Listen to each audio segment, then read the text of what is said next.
చేస్తుంది. ఒక phone number ఇవ్వండి, మీకు ఇచ్చేస్తాం. రాష్ట్రాన్ని సాధించినప్పుడు గౌరవ కేసీఆర్ గారు కన్నటువంటి కళలు 10 సంవత్సరాల కాలంలో రాష్ట్రం యొక్క ఆర్థిక పరిపుష్టతను పెంచినటువంటి నాయకుడు కేసీఆర్ గారు. ఇలా రాష్ట్రం ఏర్పడ్డ 10 మాసాల కాలంలో రాష్ట్రాన్ని దివాలా వేయించి రాష్ట్రంలో ఉన్నటువంటి అన్ని వనరుల్ని ధ్వంసం చేస్తున్నటువంటి ప్రభుత్వం రేవంత్ రెడ్డి గారి ప్రభుత్వం. ఇలా రేవంత్ రెడ్డి గారు బూదులు పిసిసి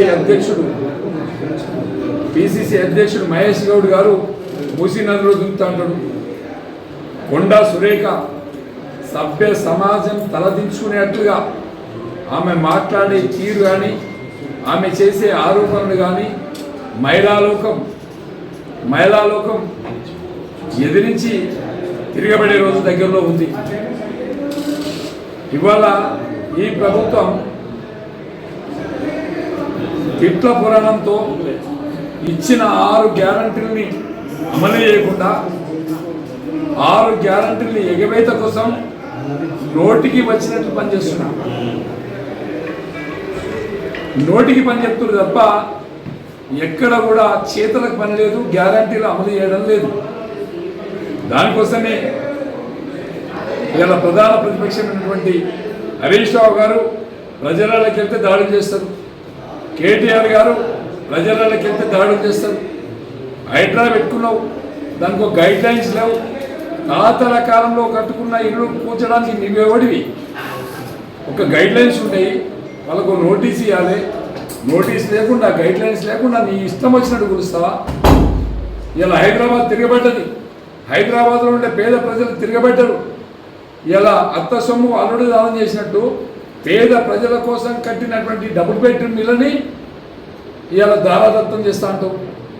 పేదలకు ఇండ్లు పంచు, వాళ్ళకి రీహాబిలిటేషన్ చేయి. వాళ్ళకి రీహాబిలిటేషన్ చేయకుండా పేదలకు ఇండ్లు పంచకుండా అత్త సొమ్ము అల్లుడు దానం చేస్తున్నట్టు కేసీఆర్ కట్టినటువంటి ఇళ్లను నువ్వు పంచుతా అంటే సహించలేదు. పేద ప్రజలంతా వచ్చి తిరగబడతారు, గాంధీ భవన్ని ముట్టడిస్తారు, సెక్రటరియట్ని ముట్టడిస్తారు.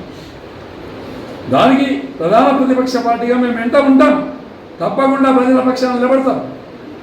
కానీ మీ మాదిరిగా గ్యారంటీలు తప్పించుకోవడానికి మహేష్ గౌడ్ ఒక తిరుగు, కొండా సురేఖ ఒక తిరుగు, ముఖ్యమంత్రి గారు ఒక తిరుగు, నోటికి వచ్చినట్టు మాట్లాడే పద్ధతి మాది కాదు.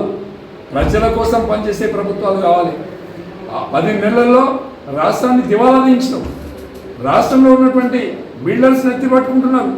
కాంట్రాక్టర్లు ఆత్మహత్య చేసుకునే పరిస్థితి వచ్చింది బిల్లులు ఇవ్వక.